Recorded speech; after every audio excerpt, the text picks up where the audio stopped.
Now, Elliot, let's talk about the whole issue of employment law, which time and time again, this whole issue of employment law, tribunals, claims, it scares the hell out of a boss trying to employ people. I mean, what can we do to sort of address that, do you think? Well, I think that the truth is the perception of the system is much worse than the reality of it.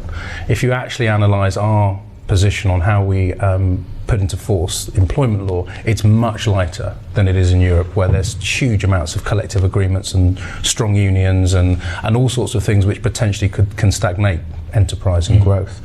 In America, conversely, the situation is much more arbitrary, where hiring and firing is more common.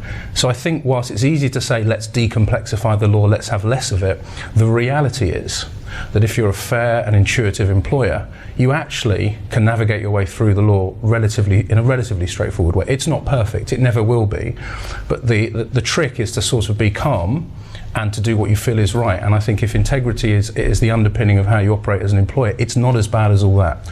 Tribunals, interestingly, which you mentioned, slightly different as well. There are many, many myths around that particular element, and I think there are hundreds of thousands of tribunals now versus when they were first introduced in the 70s, but very few go to claim.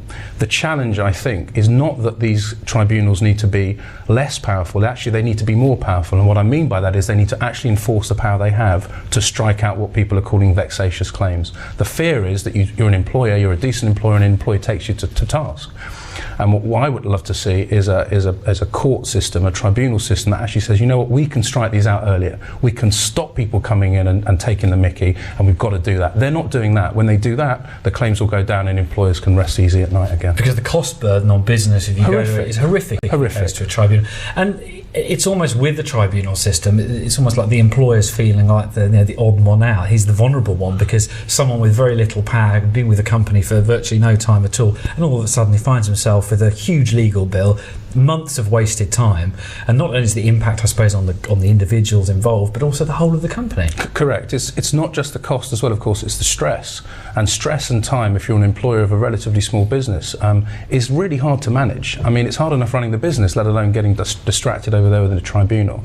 So yeah, I think the employees need protection. Don't get me wrong, I'm all in favour of employees having adequate and appropriate protection, but employers do too, especially in these smaller businesses where it probably is your own money, it's probably your own business, and it may even be a family business. The downsides of having a tribunal negatively affect you are huge.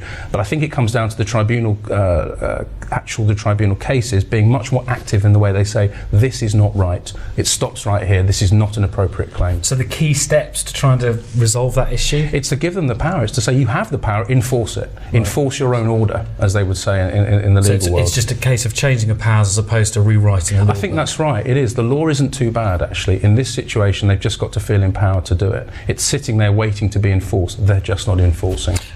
So we've got all these happy employees and these happy employers. We've reformed that system. Education there is a massive issue. Now it sounds like there's an education sort of issue here about getting the law right on just tribunals, so employees know what's what. But more importantly, educating the workforce as a whole. Yeah. Huge obstacle. Huge obstacle. And the threat at the moment is, of course, that equally or better skilled people are doing the jobs that UK employees can't do, or future UK employees can't do, and the money's going elsewhere. If we don't skill up, we're finished.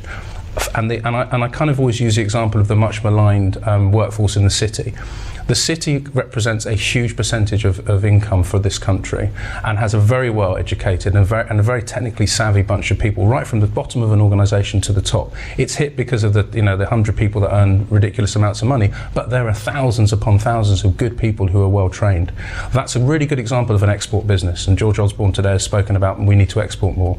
We need to copy that model. We need to educate and we need to skill up in other areas, other sectors, to ensure that we've got similar beacons of excellence. If we don't do that from a young age, and I mean I would start educating people in business from the age of 10 or 11, I really would. Yeah. Why not? Make it fun, get a big employer to sort of sponsor that through the education system. Don't wait for someone to be 16 before you say, and here's what a balance sheet looks like. Get going early, it's fun.